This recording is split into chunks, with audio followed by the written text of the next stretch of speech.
Android Authority, what is going on? This is Kevin the Tech Ninja, and today I'm doing a comparison between the Google Chromecast and the Belkin Miracast video adapter. We're going to find out the pros and cons of each and also help you decide which one is right for you.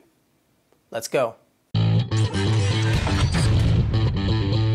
The Google Chromecast rollout has been an interesting one. There was an initial surge when it first came out, a device to watch Netflix, YouTubes, and even your web browser on your big screen TV for only $35. Then as quickly as it started, the buzz ended. The restrictions on Chromecast really handcuffed a lot of the developers, and since the device had such limited functionality, taking this away really made it stale after a while. Out of the box, Chromecast only worked with a small handful of applications: play music, play movies, YouTube, and Netflix. Then seemingly overnight, the floodgates opened. Pandora, HBO Go, and Plex, just to name a few applications that came to the forefront. This always has been the easiest way to watch content on your TV, but now it has the apps to back it up. Also, you can use your mobile device as a controller, and it's so easy, even my girlfriend can use it. Now don't forget, the Chromecast had about a 6-month head start on the Belkin Miracast video adapter. Let's see what Belkin did within the 6 months. Just with any great tool, there's alternates out there that try to steal its thunder. The Belkin Miracast video adapter may not be as cheap as the Chromecast, but the possibilities are unlimited. The Miracast adapter uses Miracast technology to clone your display from your mobile device to your TV. Just like the Chromecast, you can watch Netflix, YouTube, and also anything else that's on your device. You can possibly play Android games on your big screen TV without using wires. Although the price point may not be as sweet at $35, it still comes in at a reasonable $80.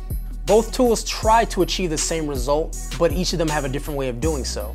Let's see how they match up. The Chromecast uses an HDMI stick to connect to your TV and uses USB for power. Even if your TV does not have a USB port, you still need to find a way to get this dongle plugged into an outlet.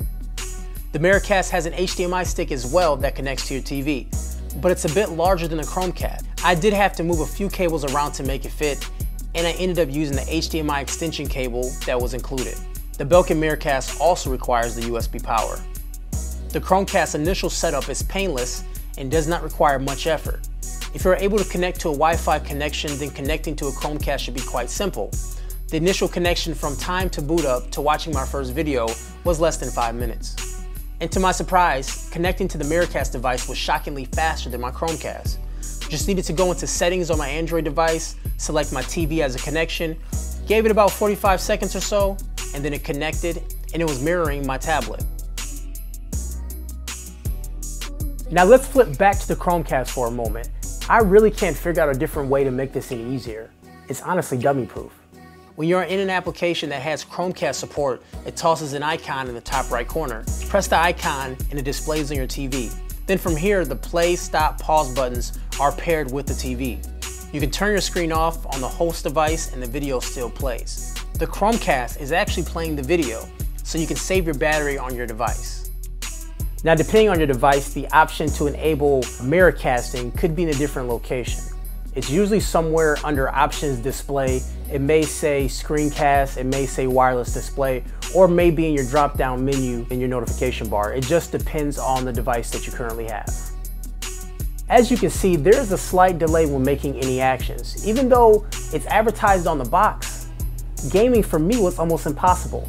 I have a pretty decent setup with Comcast at my house, and even with my Comcast connection, I still couldn't play games at a high frames per second. And some games even crashed while playing it. But I had no issues playing Stickman Golf, I had no issues playing Paper Toss or Angry Birds. But when I played Grand Theft Auto, played any emulators, or even played Burnout, which is on the cover of the actual Miracast box, it crashed on me. I used the Nexus 7 2013, Nexus 7 2012, Galaxy Note 3, Moto X, and the Nexus 5, and I had the exact same results with each device. Some food for thought. Now that you see how they work, let's talk about some pros and cons of each. Chromecast pros: easy one-time setup, ease of use, anyone can use it. Beautiful splash screens when it's not active, and you could use it as a screensaver. More applications are being supported. Sends video to Chromecast so you're not draining battery on your phone or tablet. Great price at $35.